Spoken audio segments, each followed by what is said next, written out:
Welcome to Golf Industry Guru and the Gig Podcast, where we interview the best and brightest golf and hospitality leaders on the planet. On today's episode, you will learn some proven real-world solutions that'll help you and your team solve some of your biggest golf business challenges. So stick around for some tips, tools, and training to get you, your people, and your business powered on. Here's your host, James Cronk. Well, hello, gig members of Golf Industry Guru. We are back again for a brand new podcast. I'm your host, James Cronk, and I am thrilled to have with us today Melissa Hansen. And Melissa comes from us from beautiful Naples, Florida. And I'm so excited because we haven't had a lot of podcasts so far talking about this topic that we're going to discuss today, which is really about membership engagement. It's about finding members. It's about onboarding new members. And really, when we talk about members, whether it's your private club and you're selling share memberships and someone's going to join for life with their family, or whether or not we're talking about someone that's buying an annual pass for unlimited play, or really whether someone's signing up for a ladies league. I mean, at the end of the day, the principles of good sales and marketing in the club, in the golf business, can relate to anything. So I'm really excited about Melissa coming on board. Melissa is the membership and marketing manager at the club in Old Cypress in Naples, Florida. Melissa, welcome to the Golf Industry Guru podcast. James, thank you so much for having me. I'm so excited to be here. I absolutely love everything that you guys are doing over at Gig, and I am excited to be here today. Well, thank you. And really, we're kind of kindred spirits a bit, because you as well have kind of launched your own melissahansen.com kind of platform with sales and marketing people. And I was going through your site the other day looking at what I love, which is, sales, a place for sales and marketing managers to go to talk to each other, to learn from each other, to see best practices, to share best practices. I think it's very, very cool. So I look forward to hearing all about that. But first of all, tell me a little bit about kind of your journey and how you've become this kind of guru in this field of the business. Yeah, so I started out in the hospitality industry about 13 years ago, and it's kind of a funny story. I got hired for the position, and it was the first day on the job, and I was waiting to be trained, and, I'm looking around, who's going to train me? Where is the education? What am I supposed to do? And they kind of just thought that I got hired for the role and I was supposed to know all the things. And so that never happens in the golf business. I don't know how that could possibly have happened. So I said, well, the first thing that I need to do is find out about my competitors. And so I decided to pose as a prospective member, and I reached out to like 5 or 6 area clubs. And at the time, my maiden name was Shanahan. So it wasn't, as common as it is now. And I just started filling out form fills. And I said, I'm interested in hearing about your deals and your specials. And I got a phone call about 10 minutes later. And I was like, yes, I'm about to get the information. And it's a gal from a club next door. And she says, hi, Melissa Shanahan. And I said, yes. And she said, you're interested in joining our club? And I said, yes, I want to hear the initiation fees, the dues, what specials you have going on. She says, you didn't by chance just get the job down the street as membership director, because I saw a write-up in the paper about you. And I was like, oh, yeah, that's me. You got busted. Yeah. And she said, well, listen, she said, let's go to lunch. She said, let me tell you, there's an organization here in Southwest Florida where all of the clubs share this information with each other. And we don't have to, lie and pose as a prospect. So fast forward many years later, and I ended up being president of that association for many, many years. I was over about 90 private clubs here in the area. And that is truly where my growth of continuing education started. And that's where it's flourished. And that's how I started my consulting business.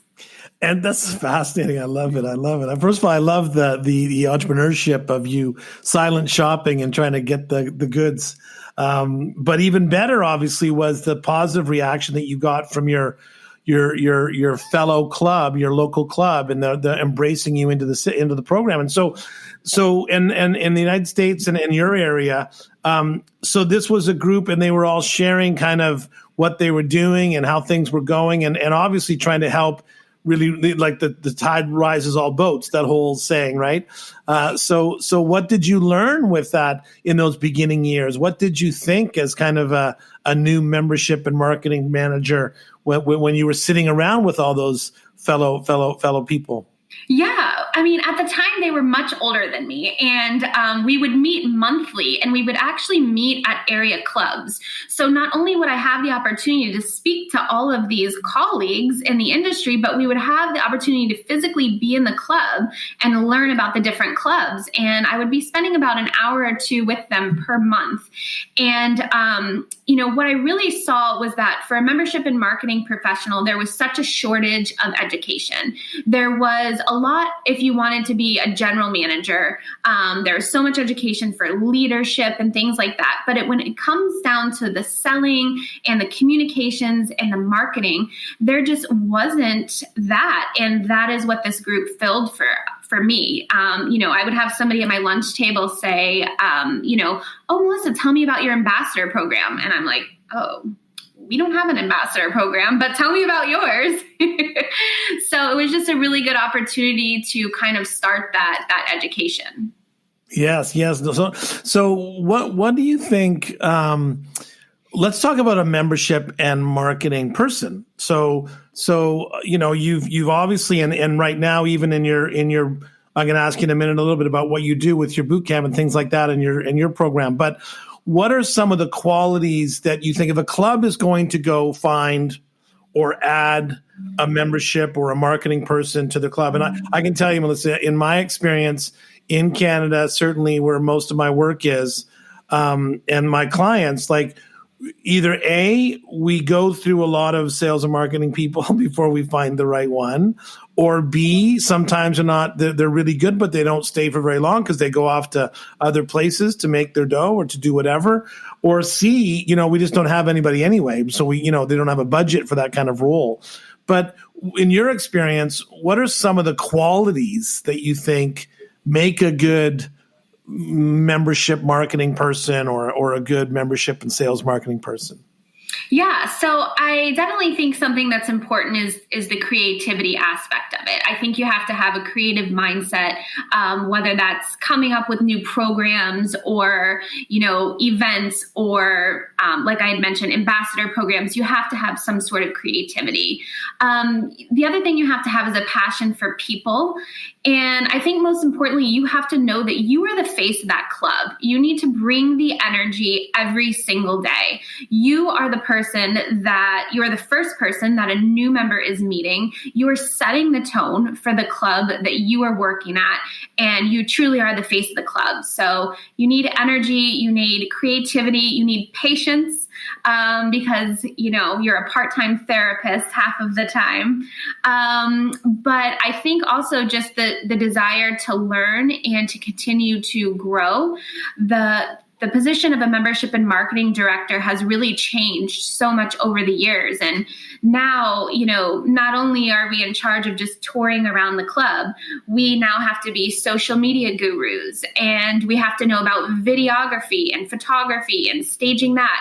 But not only that, we have to know about websites and designing websites. So you really have to be able to wear many hats in that role. Well, and it's interesting because as you were mentioning that, I was thinking to myself, I know some club managers that have to do all those things. So the principles are the same, right? Whether you're giving a tour to a prospective new customer, new member, new whatever, whether you're the general manager giving the tour or you're a membership or marketing manager giving the tour, the energy, the knowledge, the patience, the communication, the passion.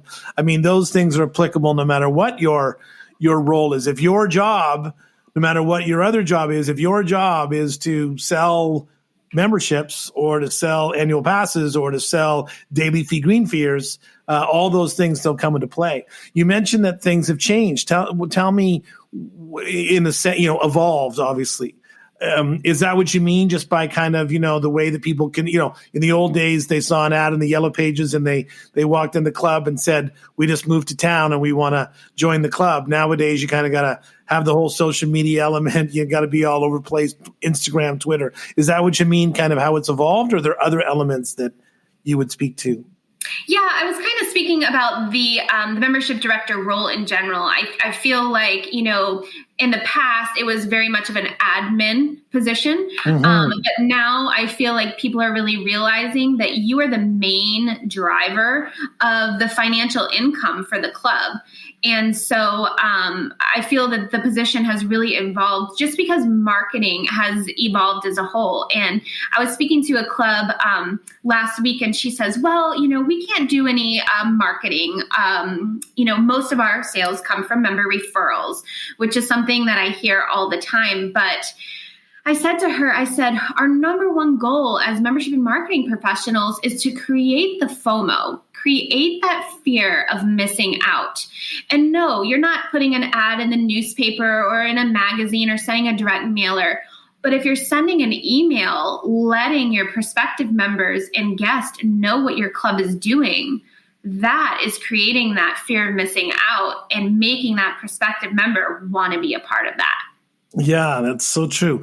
Tell me a little bit about kind of what you're doing now, because I want to come back to what are some of the things you're learning in your new business. But tell me now about melissahansen.com. Tell me now about you're branching out, obviously, or you've been doing that. Tell me more about how you help now other clubs, or how you help other clubs, sales and marketing managers, or et cetera, et cetera.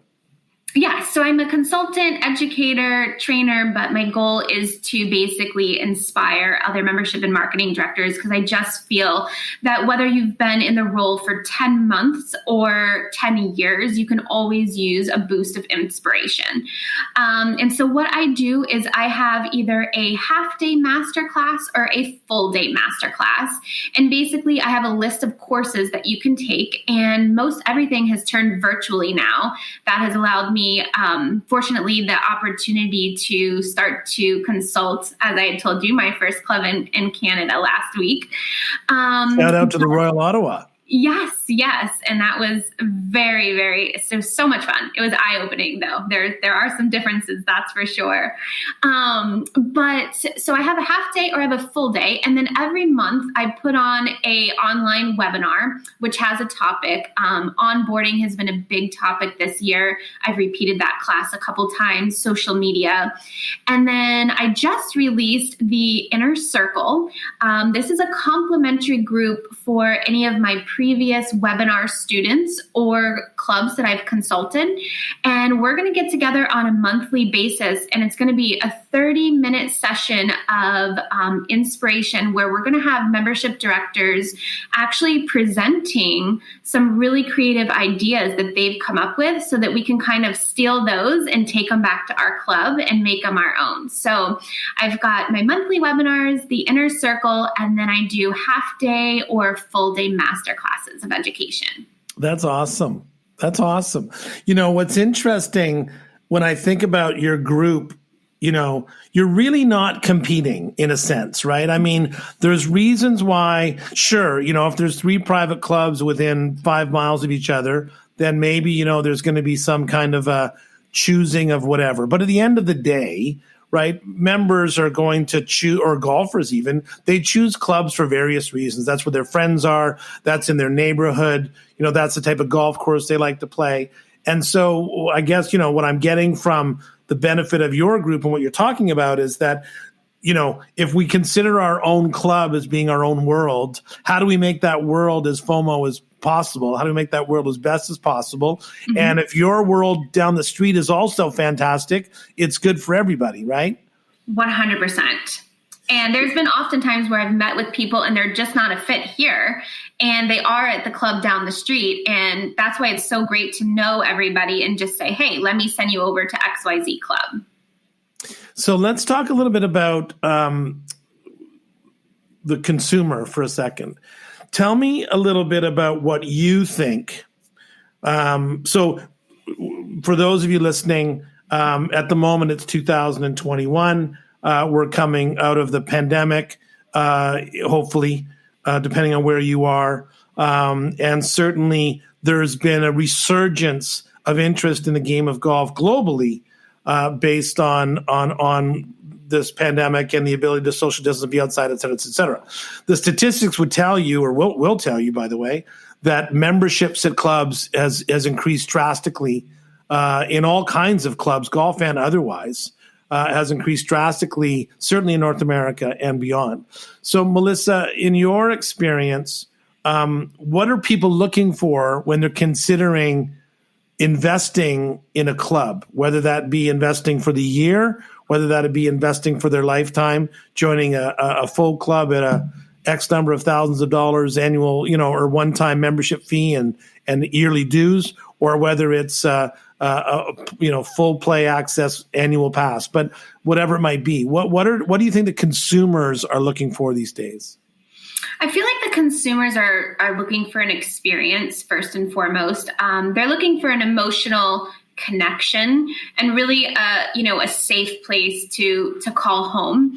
Of course, we're finding so many people that used to be in the office and now they have the luxury of working from home, so their work days have become shorter, and they're able to get out for 9 holes of golf in the afternoon, or come to the club a little bit more often. So we find that with the pandemic, that people are really wanting to have that sense of connection, and being a member of a club, whether it is a public club or a private facility, is providing that sense of connection that they might be missing in the workplace or in other places that they haven't been part of.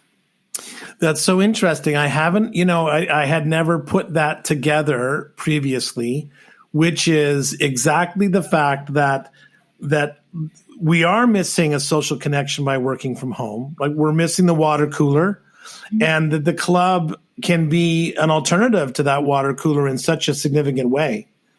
I get the whole safety part. I get there's a lot of people that are going to be hunkering down a little bit more. They're what's the point of saving for a rainy day? Today is a rainy day, so we might as well just, take advantage of it. I mean, there's all that kind of stuff, but that's interesting about the social connection that they might be missing from work, and how a club can kind of bring that. For sure. I mean, it just, some of the clubs that I speak to, they only have the golf portion of the amenity open right now. It's a little different down in Naples, Florida, but it is like that other parts of the country. And just simply the interaction with another player on the course, or even somebody at the bag drop, or somebody in the golf shop. I mean, you're not getting that interaction at work when you would go get a cup of coffee in the morning and just say, how was your weekend? So you're not getting that at home. So I really believe that sense of connection is why people are joining. When you talk to your group and you get feedback, and you guys talk about trends and what's happening, and no doubt I know that you're actively involved in the various different information flows that the industry provides. I've heard lots of different opinions about, it's a family decision. We got to make sure we got things for the kids to do. We got to make sure we got things for the spouses to do. We've got to be inclusive. And then, we also have these philosophies that you got to be who you are, and you got to be really good at it, and that you can't be everything to every person. What do you think what path do you think is the right path for clubs when they're considering adding pickleball, or they're considering putting in a pool, or they're considering spending $1 million on an irrigation system versus on a daycare center? What do you think is happening from a consumer and a decision-making standpoint? I definitely, I can agree with you where I see that families are become really important. We've seen an increase of females golfing in the industry, I feel, over the past couple of years. So catering a little bit more to both the male and the female and incorporating her in some way, I think is really essential. At the end of the day, I don't think we can be everything to everyone.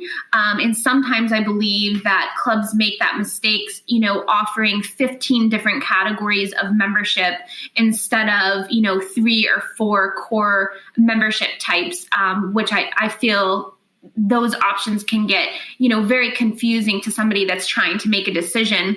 I do think it's important that we do have the pickleball and the swimming and the, kids programs, because I do feel that, that the age is trending downward and younger people are getting back into the game.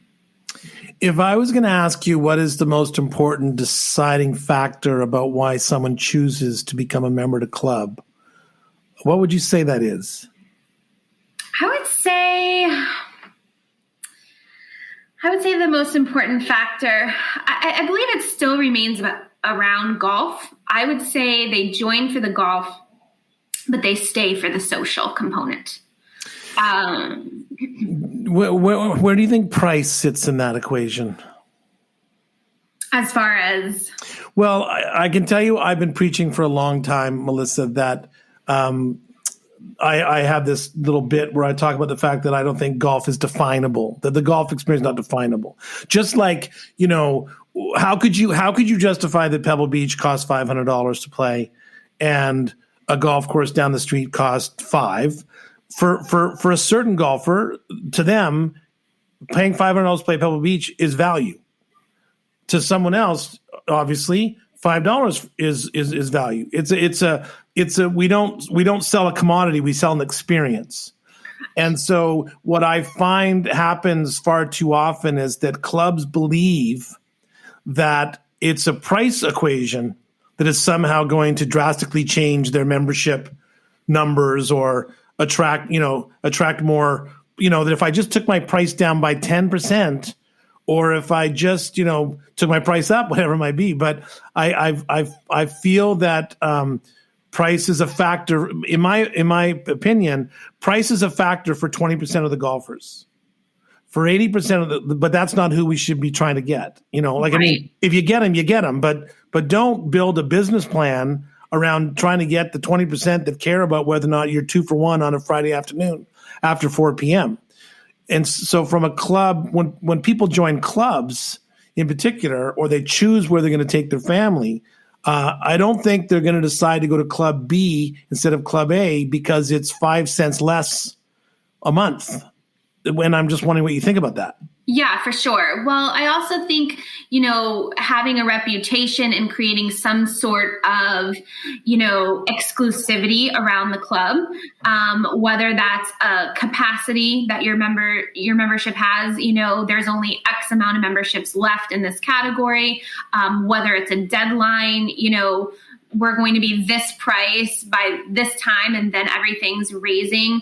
At the end of the day, I just feel that maybe making the club a little bit more of an exclusive club is going to be what sets the bar. And that gets back to that FOMO point, which I agree with you 100%. So, Melissa, when you're talking with your crew and your boot camps or your sessions, or you're working with clubs or you're consulting for a club, what are some of the basics? So we've got clubs all over the world on our platform listening to this podcast at all different levels of sophistication. Right. Yes. And it might be one person with 9 hats on, and it might be another club that's got 19 people wearing their own hat. But what are some of the basics that a club needs, or if they were going to start putting together their little, sales kit, best practices? What are some of the things that every club should have to help them be more successful in selling these types of things? So I think it breaks down to 3 things. I think the first thing is gathering the data. In the days of the internet, we have so much data. So from the time we get that initial inquiry, whether it's a phone call, whether it's a referral from a member, or whether it's a form fill on your website, your job and the role is to really gather as much data as possible. And when I say that, Stalk their social media accounts. Let's find out, what is the wife like? What are the children like? What is the husband like? There's no sense talking about women's golf if our lady is a tennis player. Find out where they're from and kind of do a membership map to really know where your other members are from so that you can connect and talk about other members being in similar locations.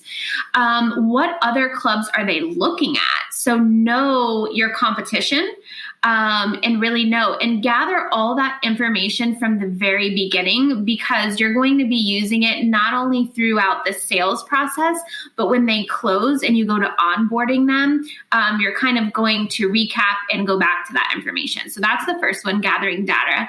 The second one I think we just spoke about was creating that urgency. So why should I join now? Why shouldn't I wait? And especially if you're in a club that is, here in Florida, we have our off season, which is our summer months. And then we have the height of our season. And that's very similar at other clubs, their winter and their summer. Why should I join now?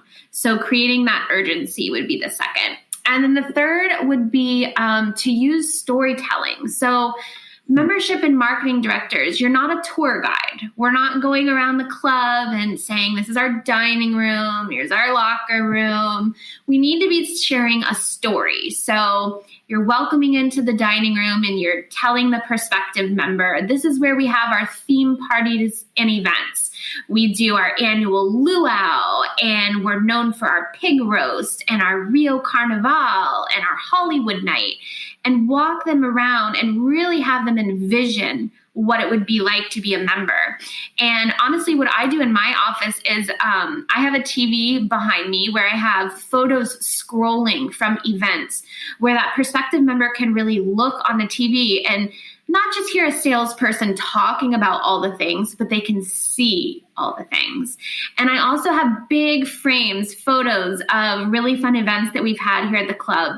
And as soon as members walk in my office, they kind of just look at these photos and they can envision themselves being there. So I think the art of storytelling is really important. Oh, that's brilliant. That's so true.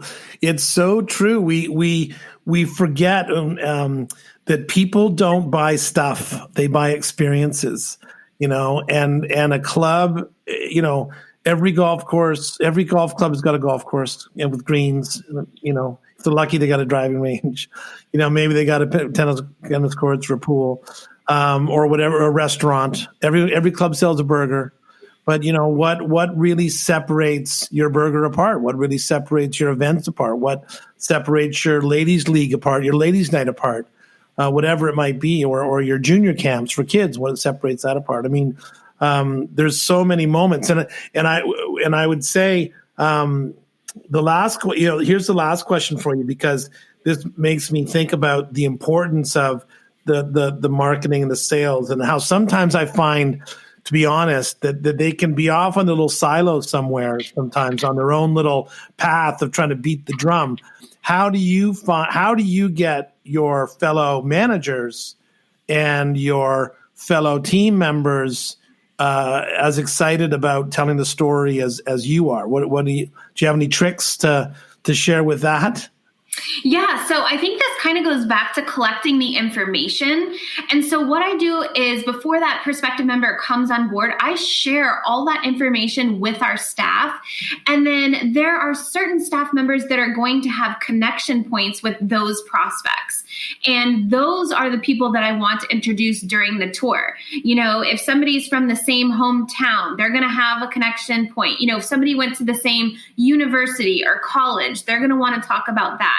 So if you go back to gathering that original information and sharing that with all of your staff members, you're going to have a lot of staff that is very excited to meet that person that's coming into the building. That's fantastic. Because people love to talk about themselves. They love to talk about themselves. And some of them do it on a podcast and some of them do it elsewhere, but they love to talk about themselves. Melissa, thank you so much for your time. There's so many, we're going to do it again because there's so many things to talk about. We're thrilled to have you as one of our gurus on Golf Industry Guru. You're going to find, ladies and gentlemen, on the platform, you'll find some articles from Melissa. You'll find some blogs, some best practices, some checklists, even maybe a webinar or two. So So go through the library and find some more materials from Melissa, and we're going to have her back again.